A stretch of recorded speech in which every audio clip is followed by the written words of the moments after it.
Okay, we are here with Ting's Chak, and you saw her video previously, which was good fun.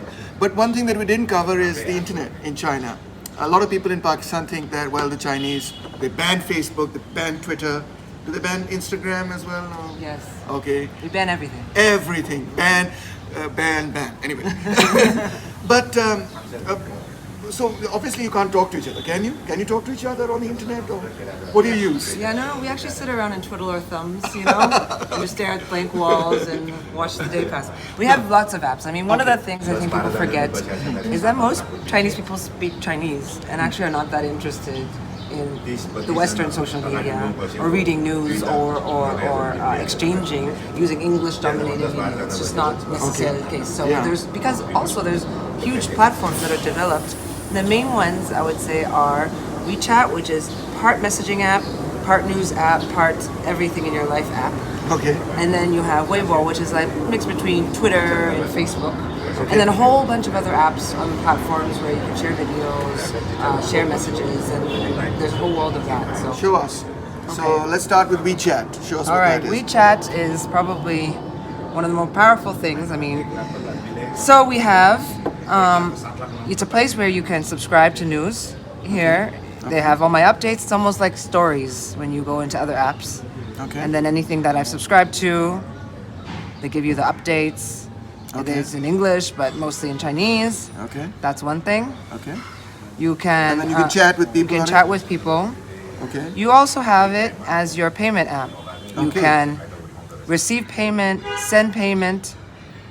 You can, let's say, let's book a airplane right now, plane ticket right now. Really? Where do we want to go? I see. So you can book train tickets, taxis, plane tickets. You can buy bus. things on the internet. You can order a taxi.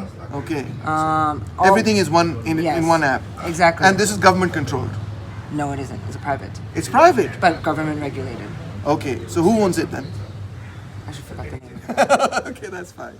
All right. So that's WeChat, right? Mm-hmm. So it's not only a chat app. You can pay with it. You can watch news on it and book stuff and buy stuff with it. Yeah. Right? And basically, the main thing is it's also a way that the government or any kind of organization communicates.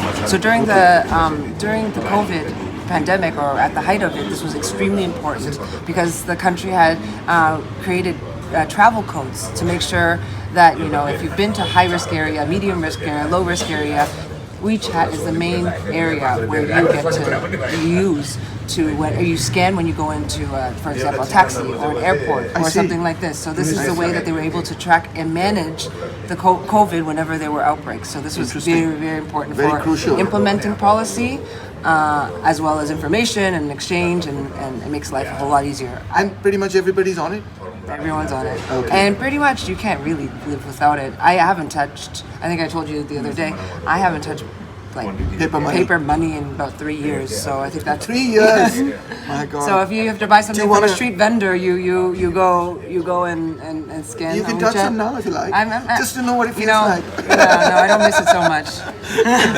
Okay, let's look at the other app. Okay, well, I'll get another app is Weibo, which is more like a Twitter, Facebook. This is where really you see hashtags. I see. Cute pandas, videos. Yeah. This is a huge, this is also where it really sets the agenda for what is being trending, what are conversations. Okay. For example, let's say when Nancy Pelosi's plane landed in Taiwan, you would have literally hundreds of millions of people on here on the hashtags, commenting, discussing, debating. Interesting. Live real time. So this is just like anything. And is this government owned? No, it's not. This is also privately owned? Yes. Okay. So that's where it is now. One of the largest social media platforms in the world. Okay. And wait, but let's go back to that. I wanted to ask you, when there's criticism of the government, is it here, or do they censor it, or what do they do? What happens? Is there criticism of the government here, or of policies, or is there discussion at all, or is it just this is the party line and everybody should say yes? Absolutely. Absolutely discussion. Whenever anytime news comes out or a story breaks out or something happens. And I'll give an example. A few months ago, there were protests out in Henan because of some local banks that had basically frozen the money of hundreds of its clients. And then we found out that there was lots of cases of fraud and basically lending at exorbitant rates and all of this.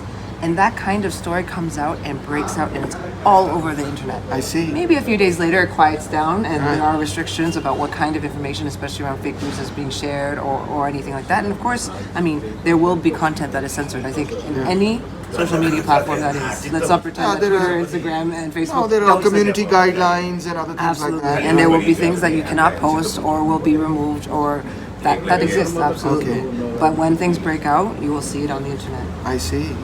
And you were going to show us a third app as well. Yes, and so this is another private app by the famous, well, formerly was, by Jack Ma's Alibaba. So Alibaba, actually, Ant Group is a large conglomerate of many apps and many platforms, and Alipay is the second, one of the largest payment apps. Also, you can do a lot of things. Oh, I want to go buy tickets to go see the movies now, or also a lot of these things.